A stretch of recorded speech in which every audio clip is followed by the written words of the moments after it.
सबको ये मान के चलना पड़ेगा कि ये सोनम वांगचुक साहब का व्यक्तिगत कोई प्रोटेस्ट नहीं है, क्योंकि उन्होंने तो अफसोस भी जताया कि हमने लद्दाख को यूटी देकर बहुत अच्छा नहीं। जो लद्दाख का सालाना का बजट है वो एक कंपनी, तकरीबन एक दो कंपनियां मिला करके सरकार को फंडिंग करती है तरफ से, इसी वजह से वो 6 शेड्यूल नहीं दे पा रहे हैं, मेरा ये ख्याल है।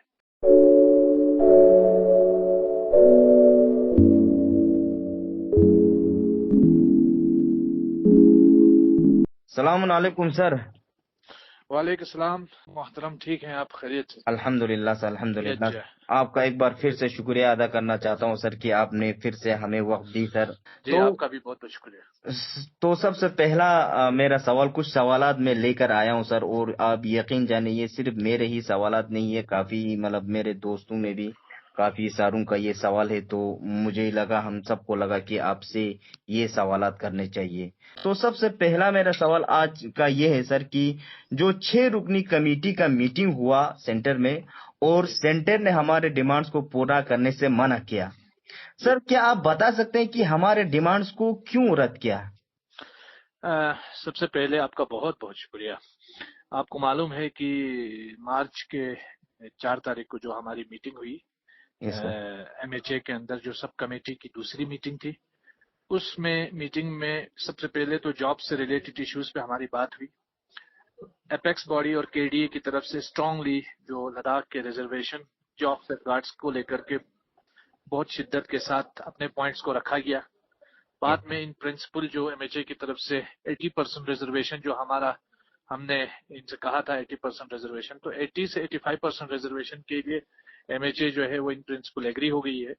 इसके अलावा उन्होंने जो Jammu Kashmir public service commission के तहत जो है लद्दाख के लिए भी जो इम्तिहानात पिछले 4 साल से बिल्कुल जो है वो तात्तुल का शिकार थे, तो उस पर भी इन्होंने इन प्रिंसिपल एग्री किया है कि लद्दाख को पब्लिक सर्विस कमीशन दिया जाएगा, मतलब या फिर पब्लिक सर्विस कमीशन को अलग से न बनाने की सूरत में Jammu Kashmir public service commission को एक्सटेंड करके लद्दाख के लिए भी इम्तिहानात वगैरह वो किए जाएंगे। तो ये 2 इश्यूज डिस्कस हुए। और इससे पहले आपको मालूम है ग्रुप बी और ग्रुप सी के लिए जो रिक्रूटमेंट बोर्ड वगैरह बनाया गया और ये सारी डिस्कशंस हुई थी, वो पहले वाली मीटिंग में हुई थी, ये दूसरी मीटिंग के दिन हुई।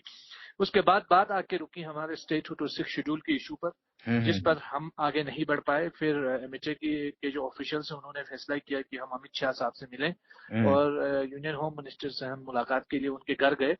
वहां पे हमारी तफसीलन मुलाकात हुई, जहां अमित शाह जो है वो बिल्कुल कैटेगोरिकली 6 शेड्यूल देने के हक में नहीं थे।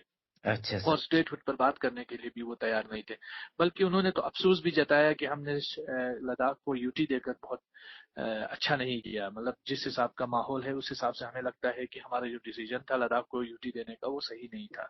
और जब हमारे जो एपेक्स बॉडी के एक लीडर ने जब उनको तवज्जो दिलाई कि आपके मैनिफेस्टो के अंदर जो है 6 शेड्यूल की मांग थी, बात थी, आपके जो ट्राइबल मिनिस्टर थे उसने भी 6 शेड्यूल की बात की, आप पार्लियामेंट्री कमेटी ने भी रिकमेंड किया है, तो उस पर कहा कि ठीक है तो फिर हम एमपी बदल देंगे। तो ये इस तरह की बातें की, जिससे मुझे लगता है कि जो बात आगे न बढ़ने का सबब बनी। और एक बात जो अमित शाह की तरफ से आई कि हम जो है 371 के अंदर जो है आपको सेफगार्ड देंगे, जिस पे एपेक्स और केडीए ने जो है कहा कि नहीं, हमें 6 शेड्यूल के अंदर सारी चीजें चाहिए, क्योंकि ये कॉन्स्टिट्यूशन का हिस्सा है। और जो लद्दाख की जो ट्राइबल पॉपुलेशन है वो 97% के आसपास है। तो लद्दाख को ये जस्टिफाइड होता है कि लद्दाख को 6 शेड्यूल दिया जाए और लद्दाख के अंदर लेजिस्लेचर होता कि वो आइन साजी कर सके। एम्पावरमेंट तो उसी सूरत में होगा, वरना स्टेट ऑफ जम्मू कश्मीर में जब हम थे वो तो उस वक्त तो हम अभी के दौर से ज्यादा एम्पावर थे, तो हमारा तो एम्पावरमेंट डिस एम्पावरमेंट हुआ। तो ये चीजें हमने सामने रखी, वहां पे वो टॉक्स जो है वो फेल हो गई। बिल्कुल सर, मैंने जो स्टेटहुड को लेकर बिल्कुल जो पूछना था आपने तकरीबन बता दिया सर। फिर भी आप यहाँ पे सवाल मैंने लिखा है तो फिर भी मैं आपसे पूछता हूँ सर। जैसे बीजेपी ने अपने मैनिफेस्टो में यही लिखा था कि हम लद्दाख को 6 शेड्यूल में लाएंगे, लेकिन लेह में सरकार तश्कील देने के बाद 6 शेड्यूल के खिलाफ बात करने लगे वो लोग।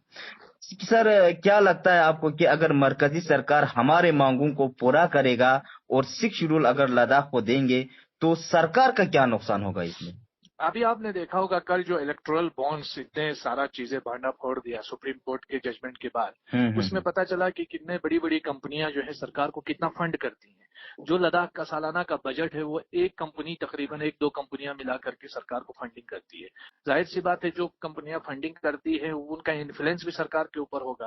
तो हमें तो ये डर है कि कहीं से शेड्यूल न मिलने की सूरत पे लद्दाख में जो अनएक्सप्लोर्ड जो चीजें हैं, यहाँ का नेचुरल रिसोर्सेस है और खासकर यहाँ जमीन है, तो उस पर जो है वो जो बड़ी बड़ी कंपनियों का जो है यहाँ पे वो आके यहाँ अपना वो न एस्टेब्लिश करें और यहाँ के इकोलॉजी को, यहाँ के इन्वायरमेंट को, यहाँ के लोगों को उससे आइंदा आने वाले दिनों में नुकसान हो। मुझे लगता है उनका प्रेशर है कहीं ना कहीं सरकार की तरफ से, इसी वजह से वो 6 शेड्यूल नहीं दे पा रहे हैं, मेरा ये ख्याल है। अच्छा अच्छा सर, बहुत बढ़िया सर। सर तो एक बात ये भी है सर कि जो हाई पावर्ड कमेटी ने जो तजवीज ये हमें तजवीज ये रखा था हमारे सामने कि 371 लागू करने की जो पेशकश की थी, लेकिन हमारे जो रिप्रेजेंटेटिव जैसे कि केडी और एपेक्स बोर्ड दोनों ने इसको रद्द कर दिया, इनकार किया 371 लागू करने के लिए। तो अगर 371 लागू करते तो क्या होता हमारे लद्दाख को? देखिए ना, 371 हिंदुस्तान के बहुत सारे स्टेट्स में, गुजरात के अंदर भी 371 है। अच्छा इसी सर। तरह बहुत बड़े महाराष्ट्र के अंदर भी 371 है। तो 371 में प्रोविजंस उससे ज्यादा स्ट्रॉन्ग प्रोविजन जो ट्राइबल्स के लिए बनाए हैं वो 6 शेड्यूल है। वो 6 शेड्यूल क्यों लेने में प्रॉब्लम हो रही है सरकार को? सवाल ये होता है, जब कॉन्स्टिट्यूशन में 6 शेड्यूल ऑलरेडी एग्जिस्ट करता है और हिंदुस्तान के 4 अलग जगहों को दिया गया है, तो लद्दाख को देने में क्या प्रॉब्लम है?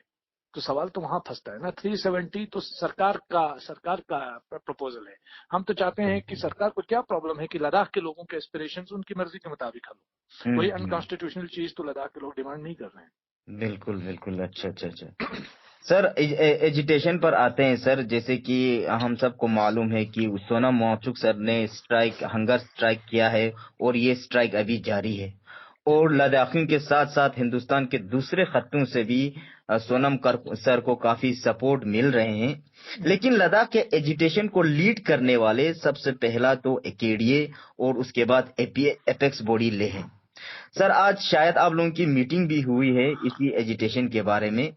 सर आप लोग कैसे इस एजिटेशन को आप आगे लेके जाएंगे? क्या आप लोग पिछले साल की तरह, या जो पिछले साल हुआ था जो सोनम सर ने जो हंगर स्ट्राइक किया था तो इसके बाद एक इन सोलिडेरिटी विद सोनम वांगचुक के साथ जारी रखा था, इस बार आप लोगों का क्या क्या है? क्या जैसे कि हम अगर इस एजिटेशन के अगर हम हिस्ट्री को देखें तो 2019 से ही करगिल वाले सड़कों पे ही ये एजिटेशन पहले दिन से ही, यानी कि अगर हम कहें तो ये मुबालगा नहीं होगा, तो 5 अगस्त से ही हम करगिल वाले सड़कों पे हैं। तो इसके बाद लेह वाले भी आ गए, तो एक बहुत ही बड़ा एक मतलब एक बूस्ट मिला था लद्दाख को इसको लेके। तो इस बार इस एजिटेशन को आप जो जिस तरह से मरकजी सरकार के साथ हमारे जो फिलहाल के लिए जो मीटिंग्स हुए वो फेल हुए, तो अभी किस तरह से लीड करेंगे सर? देखिए, आपको याद होगा, सबसे पहले आप हिस्टोरिकल पर्सपेक्टिव से चीजों को बता रहे थे। आपको मालूम होगा ये वही सरकार है जिसने किसानों के लिए 3 लॉस जो है वो पार्लियामेंट में लाए थे, पास भी किए थे। और बाद में लोगों ने, जब किसानों ने आंदोलन किया, प्रोटेस्ट किया, तो सरकार को यही कवानीन वापस लेने पड़े। जाहिर सी बात है, आवाम की उमंगों के सामने सरकार को राजी होना पड़ा। तो मैं भी ये समझता हूँ कि ज्यादा देर तक सरकार जो है लद्दाख के अवाम को नाराज नहीं रखेगी, और मुझे उम्मीद है आज नहीं तो कल सरकार अपनी जो बातों पर विचार करेगी और फिर से रिव्यू करने के बाद इन मांगों को सरकार को मांगना पड़ेगा। क्योंकि अब ये 6 शेड्यूल हो या स्टेटहुड का इशू हो, ये सिर्फ डिमांड नहीं है, लोगों के एस्पिरेशन है अब। और दूसरी चीज ये है कि जैसे आपने बिल्कुल बजा फरमाया, कारगिल डेमोक्रेटिक अलायंस शुरू से ही 5 अगस्त से ही प्रोटेस्ट करते रहे। 370 के एब्रोगेशन पर इसलिए प्रोटेस्ट किया क्योंकि 370 हमें जो सेफगार्ड से वो प्रोवाइड करता था। हमें शुरू दिन से जो डर था वो खदशा आज पूरा लद्दाख भी फील कर रहा है। अब जब 370 चलाई गया और सुप्रीम कोर्ट का जजमेंट आया, तो हमने सोचा कि 370 से मिलता जुलता कौन सा प्रोविजन है जो कॉन्स्टिट्यूशन के अंदर है जो लद्दाख को सेफगार्ड दे सकता है। तो हमें ये मालूम पड़ा कि 6 शेड्यूल एक प्रोविजन है जो हमें ये सेफगार्ड दे सकता है। तो इस वक्त हम 6 शेड्यूल की डिमांड कर रहे हैं। और दूसरी चीज इम्पोर्टेंट ये है कि अभी सोनम वांगचुक साहब प्रोटेस्ट कर रहे हैं। सबको ये मान के चलना पड़ेगा कि ये सोनम वांगचुक साहब का व्यक्तिगत कोई प्रोटेस्ट नहीं है, जाति कोई प्रोटेस्ट नहीं है, और न ही कोई मुझे नहीं लगता है कि कोई पॉलिटिकल पर्पस के लिए किया हुआ कोई प्रोटेस्ट है, न एपेक्स बॉडी की तरफ से, न केडीए की तरफ से, न सोनम वांगचुक साहब की तरफ से। तो मुझे लगता है ये कौमी मुफादात है उसको के हुसूल के लिए किए जा रहा है संघर्ष है, तो ये उसी एंगल से देखा जाना चाहिए। बिल्कुल बिल्कुल। अभी सोनम वांगचुक साहब जो है वो प्रोटेस्ट कर रहे हैं, तो ये भी इंशाल्लाह कल हम बैठेंगे, कल हम मीटिंग करेंगे इस पर, और आइंदा क्या फ्यूचर कोर्स ऑफ एक्शन है, पहले हम केडीए के लेवल पे इसको डिस्कस करेंगे, उसके बाद हम एपेक्स के साथ बैठ करके फिजिकल अपनी जो एक मीटिंग रखेंगे, रिव्यू करेंगे अभी तक के हालात पे, और आइंदा जो भी कोर्स ऑफ एक्शन होगा, जाहिर सी बात है मैं इंडिविजुअली जाती तौर पर तो डिसाइड नहीं कर सकता हूँ, ये जब सब बैठेंगे वहां पे एपेक्स केडीए के सारी टीम, तो वो जो भी चीज होगा वो ज्वाइंट होगा, मुश्तरका होगा, ताकि लद्दाख के हालात और लद्दाख के लोगों की उमंगों को देखते हुए जो स्टेप लिया जाएगा वो मुश्तरका तौर पर लिया जाएगा। बिल्कुल बिल्कुल बिल्कुल सर, आपके बात को एक बात कुछ बातें मैं ऐड करना चाहता हूं कि अभी का सूरत हाल कुछ यूं है कि अभी जिस तरह से हम चले आ रहे हैं एक यूनिटी के साथ, एक ही आवाज के साथ, हाथों में हाथ लिए, इसी तरह से अगर हम आगे चलते रहेंगे तो हमें मतलब नाकाम होने वाली कोई बात नजर नहीं आ रही है, क्योंकि यूनिटी में जो स्ट्रेंथ है, जो ताकत है, वो किसी में नहीं है सर। बिल्कुल, और ये बात भी मानना पड़ेगा कि लद्दाख के लोग आज यूनाइटेडली बात कर रहे हैं, तो सरकार भी आपको बातचीत के लिए दिल्ली बुला रही है, वरना हमारे सामने मिसाल कश्मीर की है, हमारे सामने मिसाल और भी बहुत सारे इश्यूज जो कंट्री लेवल पे हो रहे हैं उनकी है, तो डिविजन्स होने की वजह से उनके साथ कोई बात भी नहीं हो रही है। लेकिन लद्दाख को लेकर के एक तो देश के अंदर एक बहुत अच्छा माहौल है, लोगों की पॉजिटिव फीलिंग्स हैं लद्दाख को लेकर, लद्दाखियों को लेकर, तो और दूसरी बात सरकार भी कहीं ना कहीं जो है इस चीज को फील करती है कि भाई इस लद्दाख के लोगों को ज्यादा देर नाराज नहीं रखा जा सकता, नहीं रखना चाहिए, और तीसरी चीज है लद्दाख की यूनिटी। तो इन तमाम चीजों की वजह से हम ऑलरेडी गवर्नमेंट के साथ जो है वो बातचीत कर रहे हैं, आइंदा भी करेंगे, और लेकिन अपनी बातों को हम कन्विंस करने के लिए जो जिद्दोजहद है, वो जो स्ट्रगल है स्टेटहुड की डिमांड को लेकर, 6 शेड्यूल की डिमांड को लेकर, उसको भी हम कंटिन्यू रखेंगे। बिल्कुल बिल्कुल, बहुत सही बात सर, बिल्कुल सर। सर अगला सवाल सर, तो वैसे तो हमारे दोनों रिप्रेजेंटेटिव्स का मुस्तहकम और मुसम्मम इरादा यही है कि 4 जो हमारे मेन डिमांड्स है उन पर कायम व दायम रहे, लेकिन रैलीज में या आम लोगों में, जैसे कि हम जब रैलीज करते हैं तो 6 शेड्यूल की ज्यादा मांग है बनिस्बत स्टेटहुड के, तो सर क्या ये सिर्फ एक कोइंसिडेंस है या वाकई में एक डिमांड को ज्यादा तकवीत मिल रही है? नहीं, 6 शेड्यूल हमारी जो है वो 6 शेड्यूल और स्टेटहुड जो है वो लाजिम और मलजूम डिमांड्स है। आप ये नहीं कह सकते हैं कि हमें सिक्के का एक रुख चाहिए, दूसरा रुख नहीं चाहिए। ओके सर, ये दोनों एक सिक्के के दो रुख हैं, स्टेटहुड और 6 शेड्यूल। स्टेटहुड हो और 6 शेड्यूल या कॉन्स्टिट्यूशनल गारंटीज ना हो तो उसमें मुश्किलात हैं, और स्टेटहुड होने के बाद दूसरा अगर कोई प्रोविजन भी आ जाता है तो मुझे लगता है कि स्टेटहुड जो है उसको कंट्रोल कर सकता है, और अगर 6 शेड्यूल मुकम्मल ना भी हो, लेकिन 6 शेड्यूल हो और स्टेटहुड ना हो या लेजिस्लेचर ना हो, तो मुझे लगता है कि उस 6 शेड्यूल के अंदर जो फाइनल पावर होगा वो एलजी एडमिनिस्ट्रेशन के पास होगा। तो मुझे लगता है उस वक्त 6 शेड्यूल भी मुकम्मल नहीं होता है। तो ये जब तक 6 शेड्यूल को तकमील करने के लिए, कामिल करने के लिए, क्योंकि हमने जितने भी एपेक्स और केडीए ने जितने भी वकीलों से, जितने भी लीगल एक्सपर्ट्स से हमने दिल्ली में बात की, बहुत सारे लोगों से, तो उन सब का यही कहना था कि 6 शेड्यूल स्टेटहुड ये लाजिम और मलजूम चीजें हैं, तो कोई इसमें मुबालगा आराई नहीं है, इसमें कोई मतलब कंफ्यूजन नहीं है कि भाई आप स्टेटहुड मांग रहे हैं 6 शेड्यूल नहीं मांग रहे हैं, 6 शेड्यूल मांग रहे हैं स्टेटहुड नहीं मांग रहे हैं। तो ये है कि ये लाजिम और मलजूम चीजें हैं और दोनों की जरूरत एक सी है। ओके सर, तो मतलब लद्दाख को जो मेन जो 4 डिमांड्स है उन पर कभी भी कंप्रोमाइज नहीं होगा, खुसूसन 6 शेड्यूल और ये स्टेटहुड को लेकर सर। जी बिल्कुल। अच्छा सर, तो सर तो इससे थोड़ा हटकर दूसरा सवाल सर कि अभी लोकसभा इलेक्शंस भी आ रहे हैं सर, इस बार जिस तरह से लद्दाख में एक यूनिटी की लहर है और साथ ही साथ इंडिया अलायंस भी काफी कोशिश कर रही है कि किसी भी तरह अलग अलग पार्टीज को मतलब एक करें, सो इस बार लद्दाख में इलेक्शंस का सूरत हाल कैसा रहेगा सर? अभी तो बताना कब अज वक्त होगा, क्योंकि अभी तो माहौल जो है सियासी अभी खुले नहीं है, सबने अपने पत्ते खोले नहीं है। लेकिन जहां तक मेरा अंदाजा है वो ये है कि कल को हो सकता है करगिल से कैंडिडेट्स अलग हों, लेह से अलग हों, या एपेक्स बॉडी का अलग हों, केडीए के अलग हों। मुझे नहीं लगता है केडीए एज ए पॉलिटिकल उसमें या एपेक्स जो है वो पॉलिटिकल इलेक्टोरल पॉलिटिकल डिसीजन में हाथ डालेगी, लेकिन वो तो देखा जाएगा क्या फैसला आगे चल के ले लेते हैं। लेकिन जो भी होगा सबको एक चीज को मान के चलना पड़ेगा कि at the end of the day हमें ये 4 पॉइंट एजेंडा से उनको लेकर के किसी तरह का डिवीजन क्रिएट नहीं करना है और इनको कभी हार्म होने नहीं देना है। और इस बार इलेक्शन में भले ही लोग अपनी आइडेंटिटी के लिए लड़े, इलेक्शन लड़ना हर किसी का जमहूरी हक है, वो लड़ सकते हैं, लेकिन कम से कम जो ले करगिल की यूनिटी है, बुद्धिस्ट मुस्लिम यूनिटी है और इस रीजन की यूनिटी है और हमारा 4 पॉइंट एजेंडा है, उसको किसी भी तरीके से हर्ट नहीं होना चाहिए, नुकसान नहीं होना चाहिए। ये सबको इस बारे में अजमल करना चाहिए।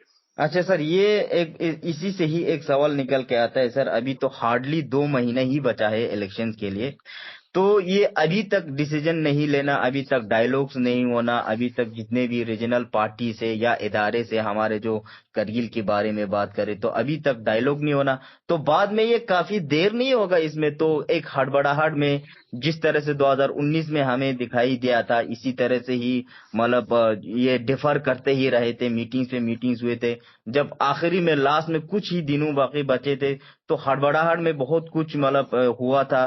तो उससे काफी मतलब हमारे करगिल को भी काफी मतलब यहाँ पे नुकसान उठाना पड़ा था। तो ये काफी देर नहीं होगा अभी तक, अगर किसी तरह से अगर ऐसे लेवल पे अभी भी मीटिंग्स या डायलॉग्स नहीं हो रहे तो? मुझे लगता है अभी इतना ज्यादा जो है वो देर नहीं हुई है, अभी काफी वक्त बचा है, 2 महीने बचे हैं, लेकिन मुझे लगता है आइंदा आने वाले 15-20 दिन में सारी चीजें जो है वो सामने आएंगी। चलो सर, हम उम्मीद करते हैं कि जल्दी जल्दी आ जाए, और हम ये भी उम्मीद करते हैं सर कि जिस तरह से 2019 में हुए थे वो फिर से दोबारा दोहराए नहीं, और एक अच्छे तरीके से हमारे जितने भी जो स्टेक होल्डर्स है वो जो आगे आए, और जो वो लोग आगे आके हमारे इस जो इश्यू को, या जिस तरह से हमारे जो लोकसभा इलेक्शन है वो एक अच्छे तरह से पूरा हो सर। तो सर एक सवाल यहाँ से भी एक हट के मैं आपसे करना चाहता हूँ सर, जो नेशनल लेवल एक इशू है, तो ये अभी सर ये जो हमारे नेशनल लेवल पर जो हो रहा है एक बड़ा मुद्दा है सर।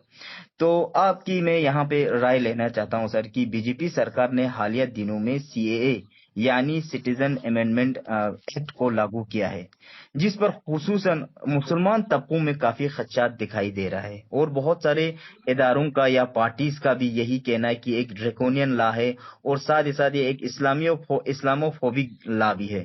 तो लद्दाख में भी मुसलमान पाए जाते हैं सर, हालांकि हम सारे तकरीबन एसटी कैटेगरी से ताल्लुक तो रखते हैं। इस एक्ट में लद्दाखियों को कितना खतरा है? क्या हमें भी कागजात दिखाने होंगे सर? मुझे देखिए, सबसे पहले तो citizenship amendment act as citizenship amendment act सिर्फ अपने आप में सिर्फ सीएए की बात करें तो उससे कोई नुकसान नहीं है, अच्छा लेकिन जब आप इसको एनआरसी से मिला के देखते हैं तब ये एक बड़ा इशू बन जाता है, क्योंकि सर। इसमें और सीए में एक बड़ी कमी ये रखी गई क्योंकि ये रिलीजन के आधार पे इसको बनाया गया और रिलीजियस आइडेंटिटीज को आइडेंटिफाई करके बनाया गया। ये इसमें सबसे बड़ा प्रॉब्लम है। लेकिन एज सच एक्ट अगर सिर्फ सीएए ही होता तो वैसे भी इतना ज्यादा रिएक्शन लोगों का नहीं होता, लेकिन जब एनआरसी की जो बात करते हैं उसमें जो फिर नेशनल रजिस्ट्रेशन ऑफ सिटीजनशिप जो है उसकी जब बात आती है तो ये दोनों जब मिल जाते हैं तो, क्योंकि खुद यूनियन होम मिनिस्ट्री ने कहा था कि आप क्रोनोलॉजी को समझ लीजिए, पहले सीए आएगा, फिर एनआरसी आएगा, फिर एनपीआर आएगा। तो ये जो सीए की जब आप बात करते हैं तो सीए को समझने के साथ साथ आपको एनआरसी को भी समझना पड़ेगा, तभी ये बात मुकम्मल होती है। तो मुझे लगता है जाहिर सी बात है ये बड़ा डिस्क्रिमिनेटरी है, बड़ा इस्लामोफोबिक भी है, और जाहिर सी बात है ये मुसलमानों को जो है, मुसलमानों के लिए खतरनाक कानून है। और उम्मीद करते हैं सरकार हम इसको जो है वो इस कानून को जो है, हमारे पास और कोई चारा नहीं है कि हम इसकी अपोजिशन करें। और जहां तक लद्दाख की बात है, मुझे नहीं लगता है कि अगर यहाँ कल को एनआरसी आती है, लागू होती है, तो मुझे नहीं लगता है कि यहाँ कोई ज्यादा नुकसान होगा लद्दाख के मुसलमानों को, क्योंकि लद्दाख के मुसलमान सब पीआरसी होल्डर्स हैं और हमारे पास जो पीआरसी है वो तकरीबन आजादी से पहले के हमारे पास कागजात हैं। तो उसमें मुझे नहीं लगता है कि लद्दाख में कोई ज्यादा मुसलमानों को इससे नुकसान होने वाला है। हाँ, लेकिन मेन लैंड इंडिया में बहुत सारे मुसलमानों को इस दिक्कत का सामना करना पड़ेगा। अच्छा सर, मुझे ये बहुत अंदाजा है, खदशा है जी। हाँ, बिल्कुल बिल्कुल सर। तो आखिर में एक लास्ट सवाल यही है हमारे लद्दाखी एजिटेशन के रिलेटेड सर। जो जिस तरह से जो यूथ में जो खदशा पाया जाता है, बहुत सारे मुझे सवाल ये आ गए कि करगिल में जो एजिटेशन, जो हमने पहले कहा था हिस्टोरिकली अगर हम देखें तो 2019 के बाद जो सबसे पहले करगिल में जो एजिटेशन हुआ था, लेकिन जूं जूं वक्त गुजरता जाता है कि करगिल में एजिटेशन हमें कम देखने को मिलता है। और आपने पिछले इंटरव्यू में भी कहा था कि ये काफी बड़ा नुआंस्ड, जो करगिल का जो एरिया है नुआंस्ड है, इसको समझने की जरूरत है। तो दिक्कत कहाँ आ रही है सर, या क्या दिक्कत है इसमें? दिक्कत कहीं नहीं है। आपने खुद कहा कि करगिल जो है शुरू दिन से एजिटेशन कर रहे हैं। हम्म। हम सिर्फ 2 या 4 पॉइंट एजेंडा से नहीं, करगिल के लोग हमेशा से प्रोटेस्ट ही पे रहे हैं। हम्म। कभी यहाँ आपको मालूम है कि कितनी परेशानियों से करगिल के लोग निकले हैं इन 4-5 सालों में। और हमने बिल्कुल। वक्तन फवक्तन एजिटेशंस देखे हैं, चाहे हम्म। टैक्सी यूनियन के इश्यूज पे हो, कैजुअल लेबर्स के इश्यूज पे हो, आंगनवाड़ी वर्कर्स का इश्यू हो, बहुत सारे स्टूडेंट्स का इश्यू हो, यूनिवर्सिटी के स्टूडेंट्स का इश्यू हो। तो हमेशा कभी डब्ल्यू को लेकर जो डिस्क्रिमिनेशन किया जाना, डेवलपमेंटल इशू वर्क को लेकर के डिस्क्रिमिनेशन किया जाना, डायरेक्टोरियल ऑफिस का या प्रेजेंट न होना, इन इश्यूज को लेकर तो मुझे लगता है करगिल ने हमेशा प्रोटेस्ट किया है। हम्म। अब लोग ये चाहेंगे कि सिर्फ सड़कों पे ही रहे, ऐसा तो नहीं हो सकता है कि हमेशा लोग जो है सड़कों पे ही रहे। मुझे लगता है कि करगिल में सबसे ज्यादा लोगों ने 2019 के बाद सबसे ज्यादा रेजिस्टेंस करगिल में हुआ है अपने हुकूक के लिए, अपने इश्यूज के लिए। लोगों को उन चीजों को फील करना बहुत ज्यादा जरूरी है। और मुझे लगता है कि इस वक्त करगिल की लीडरशिप ने जो है वो बहुत मैच्योर तरीके से अपने लोगों को रिप्रेजेंट किया है, नेशनल लेवल पे भी और रीजनल लेवल पे। लोगों को थोड़ा एतमाद रखने की जरूरत है और सब्र रखने की जरूरत है, क्योंकि इश्यूज जो है आपको महीनों में और हफ्तों में हल नहीं होते हैं। बिल्कुल। बहुत सारे मुकाम ऐसे हैं जहां स्टेटहुड के लिए लोगों ने अरसा गुजारा है, सदियां गुजारी है, और बाद में जाके उनको स्टेटहुड मिला है। और जो लीड कर रहे थे वो उस स्टेटहुड बनते वक्त जो है वो दुनिया में नहीं होते हैं, लेकिन स्टेटहुड बनने के बाद असल में उनकी स्ट्रगल शामिल होती है। तो मुझे नहीं लगता है कि सिर्फ आज और कल या हफ्ता या 10 दिन की बात है। ये एक लंबी जिद्दोजहद है, इसमें लोगों को थके बिना सब्र के साथ एक साथ होके आगे बढ़ना पड़ता है। बहुत बहुत जी बहुत बहुत शुक्रिया सर। आखिर में एक बार फिर से आपसे आपका एक बार फिर से शुक्रिया अदा करना चाहता हूं सर, कि बहुत बहुत आपने अपने कीमती औकात में से वक्त निकाला और हमारे सवालों के जवाब बहुत ही अहसन तरीके से दिया। उम्मीद ये भी करता हूं कि हमारे जो सुनने वाले हैं उनको भी जितने भी खदशात है उनके भी काफी सवालात के जवाब मिले होंगे। बहुत बहुत शुक्रिया सर आपका। थैंक यू जनाब, थैंक यू।